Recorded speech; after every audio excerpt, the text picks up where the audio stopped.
priame žiadal preukázať, že v druhej etape bude technicky možné mimoúrovňové riešenie dopravy. Viete to preukázať verejne, keď ste to preukázali útvaru hlavného architekta.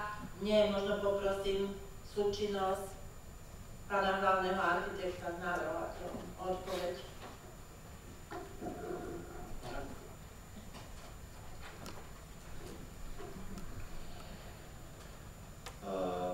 Tak ako bolo spomenuté pred chvíľkou, toto nie je činnosť, ktorá má povoliť výstavbu alebo povoliť realizáciu. Vzhľadom k tomu, že prebiehajú ďalšie upresňovania riešení na úrovni navrhovateľa a zástupcov mesta, tak to, čo spomenul pán architekt, veď môže potom povedať samozrejme za svoju stranu, bude samozrejme už podrobným projektovým riešením predkladané v procese posudzovania stavby z hľadiska realizácie stavby. To znamená, to sú tie ďalšie projektové stupne a ďalšie posudzovania. Ide o veľmi presné dokumentácie, ktoré nie sú predmetom dnešného posúdenia, pretože posúdenie vplyvu na životné prostredie sa podrobným projektovým riešením nemení. To znamená, že vplyvy na životné prostredie boli posúdené v obidvoch variantoch, aj po povrchovým, aj podzemným variantom, alebo po povrchovým, a bolo pani doktorkou preukázané, že ani jedna z týchto variant neprekročila požadované limity a už podrobné projektové riešenie, ktoré sa spracovalo v spolupráci s útvarom hlavného architekta, nebude meniť nejakým spôsobom tie výstupy, ktoré sú výstupmi pre túto časť posudzovania vplyvu na životné prostredie. Sú to naozaj podrobné technické riešenia pre verovanie výšok, šírok a toho, čo aj pán architekt spomínal, typov doprav, ktoré sa pod povrchovom riešení navrhujú.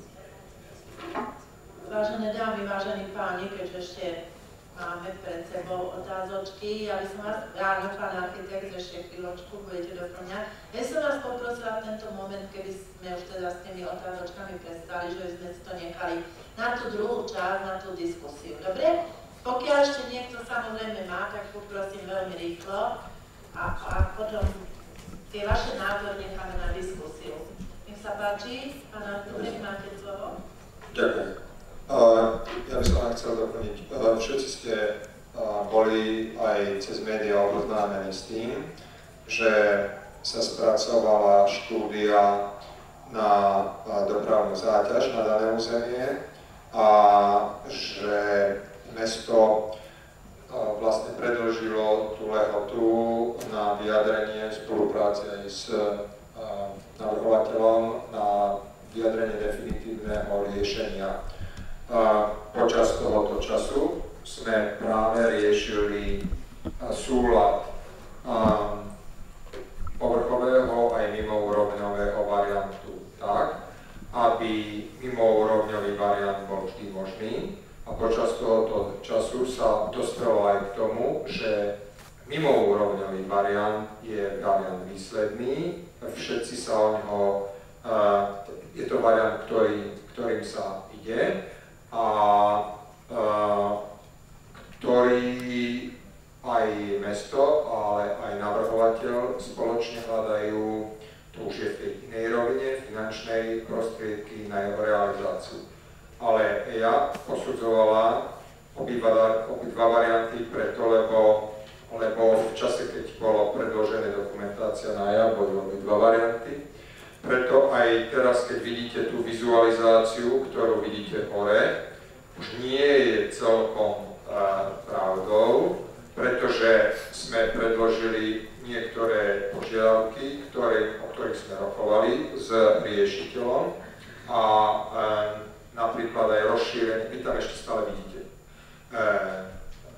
pamätníky, vy tam ešte stále vidíte podchod, a by bolo neférové z strany navrhovateľa, keby jedna dokumentácia bola predložená pred EIA a potom vám zmenenú dokumentáciu preukazoval na vizualizácii, tak preto je táto vizualizácia tu, ktorou sa posudzoval EIA, ale riešenia už postúpili ďalej a snažíme sa urobiť mimoúrovňový variant. To znamená, že odchod už nebude v tejto variante tak potrebný.